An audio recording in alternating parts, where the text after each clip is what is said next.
Hi, this is Jenny Dozier, and today I'm going to be sharing some information with you about Dr. Christina Alligood for our Behaviorist Biography project. Dr. Alligood is a fascinating individual, and she's had a really extensive career in the field of ABA in terms of assessment and intervention techniques with animal populations specifically. A little bit about her education background. She has her master's from University of North Carolina at Wilmington. Her PhD is from West Virginia University. She has her doctorate in BCBA. And her accolades and work history are quite extensive in the field. She's been the president of the Applied Animal Behavior Specialist Group for the Association for Behavior Analysis International. She's been a grant reviewer for Disney Worldwide Conservation Fund, as well as a manuscript reviewer for the Journal of Applied Behavior Analysis and the International Journal of Comparative Psychology. A little bit about her work background, where she currently is. She currently works at Disney's Animal Kingdom in Orlando, Florida. I feel so bad for her, right? And she is the director there for the behavioral husbandry team for animals in a variety of their facilities there. Within the Animal Kingdom, a newer exhibit called The Seas with Nemo and Friends at Epcot, Disney's Ulani Resort in Hawaii, Disney's own Castaway Cay Island in the Bahamas, as well as the Animal Kingdom Lodge that accompanies the Animal Kingdom Park.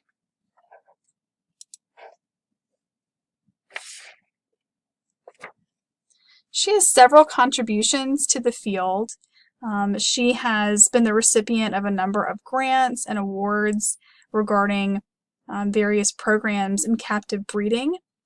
Specifically, she received an award for significant achievement in the captive breeding from the Association of Zoos and Aquariums back in 2009 for a particular breeding program where she was working for a federal challenge grant investigating captive breeding programs for a particular species of wood rat called the Key Largo wood rat, who you can see an image of here on your screen. When I was reading these articles, I was envisioning a much different appearance for this rat, and so I was pleasantly surprised that it is quite cute. As you can see, there's also an image of Dr. Jane Goodall on your screen, who's promoting work with the wood rat. The wood rat is an endangered species, and the numbers in recent years were dwindling, which was having a significant impact on other species in the area. So if Dr. Jane Goodall is worried about these rats, then I believe we should all be worried about them due to her extensive background with animal populations as well. So her most well-known work in the field includes developing and maintaining husbandry programs for the species of wood rat that is native to the Florida Keys. This particular species is a challenge to observe and to work with and to collect behavioral data on because of the particular environments and habitats of the wood rat. They're indigenous to the areas where there are lots of other invasive species, and they have natural predators in great numbers in the wild, particularly in recent years being predated by feral cats, as well as competition with another species of rat.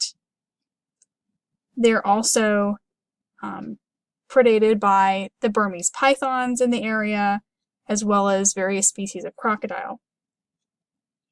Their decline's also been due in large part to destruction of their natural habitats.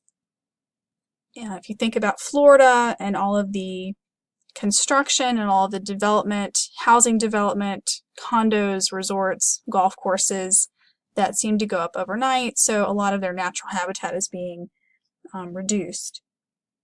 And they also are a food source for many of the species I just mentioned. So their survival is tied very much to the survival of other species in the area.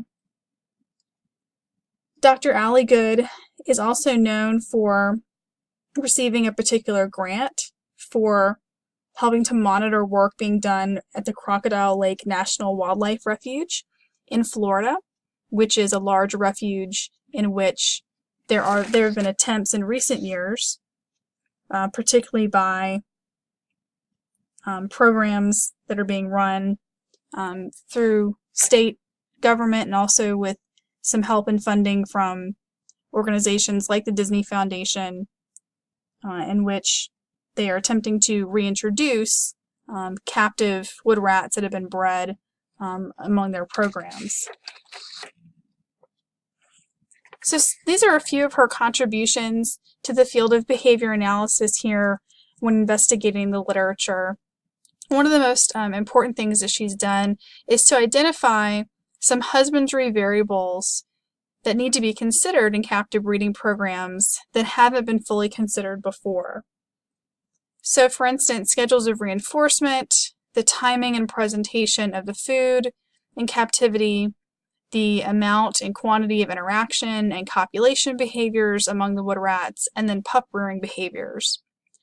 This is something that some of her more recent work has demonstrated and has been quite influential in the field, especially as it relates to other similar species, because there had never been a publicized, recorded, systematic observation of maternal behaviors in wood rats, or pup or offspring behaviors.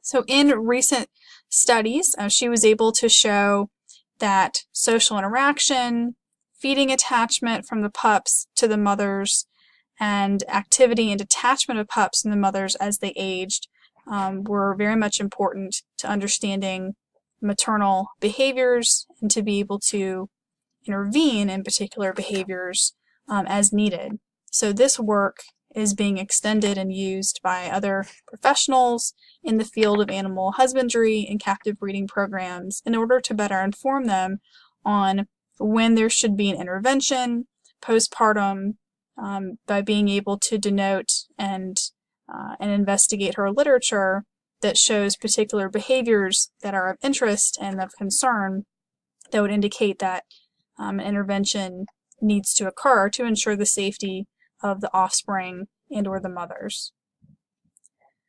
Some of her more recent work has also been influential in terms of demonstrating the importance of single subject designs as a better method for studying animal behavior in managed care settings. So her argument in the literature was that there is greater evidence of causal relationships between the environment and the wood rat behavior. So she is a big proponent that single subject designs are a great benefit to studying animal populations and should be used more often than they typically have been when you examine the literature.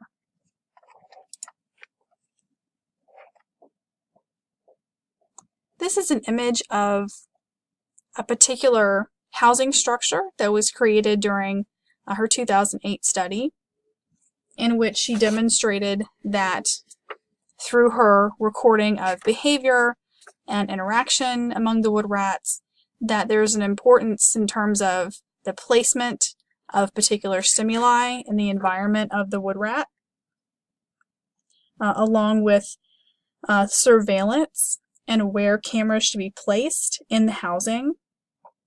And this related to the ability to record better data and more comprehensive data on their interaction, their copulation, their profiles, and to get as much information as possible over their pup rearing behaviors. So all important variables to consider when designing and maintaining a captive breeding program.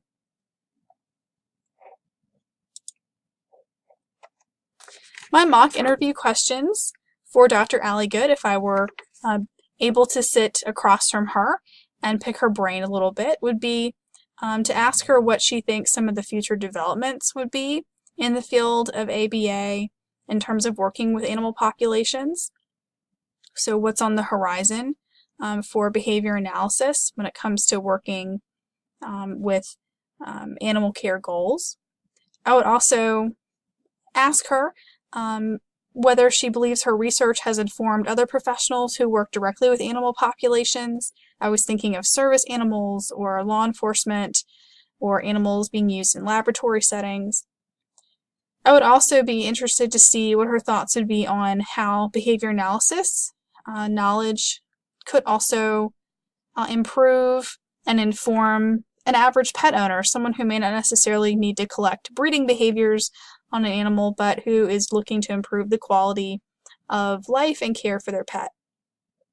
Her most surprising research findings were also on my mind, and I was also interested to ask to see if there was a species that she has not worked with yet. And when you look at her research, she's worked with large animals in the wild, she's worked with insect species, she's worked with these wood rats. Is really her she's analogous, her name is analogous in the literature with this particular species of rat, but if there was a species that she was hoping to work with or apply behavior analysis principles with one day.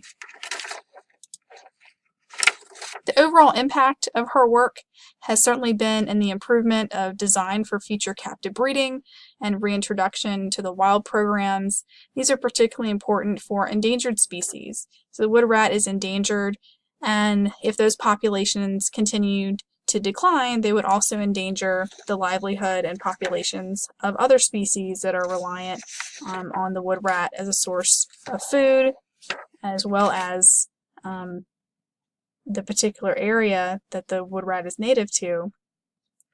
We can see that over time, as climates change and populations change and habitats may be diminished, that there is certainly going to be a need and an importance for being able to design these captive breeding programs, since there may be challenges in their natural habitats. I think that her work does a wonderful job of illustrating the usefulness of ABA in populations and in settings that we don't normally see ABA being used.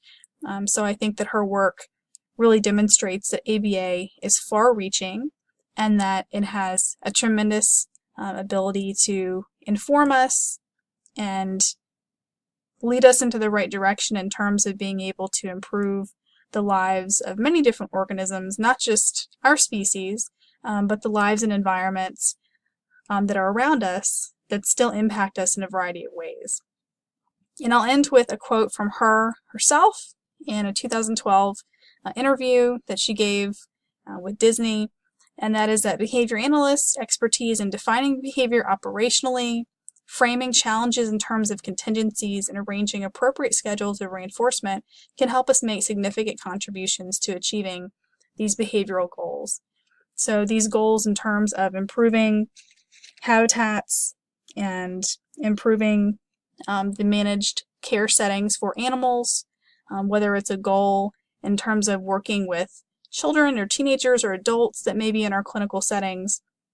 Her work goes to show that the science of behavior is everywhere and it can be applied to even the most novel of settings. Thank you very much. I hope you learned a little bit about Dr. Ali Good and her important contributions to the field. These are resources that were used to create this presentation. Thank you.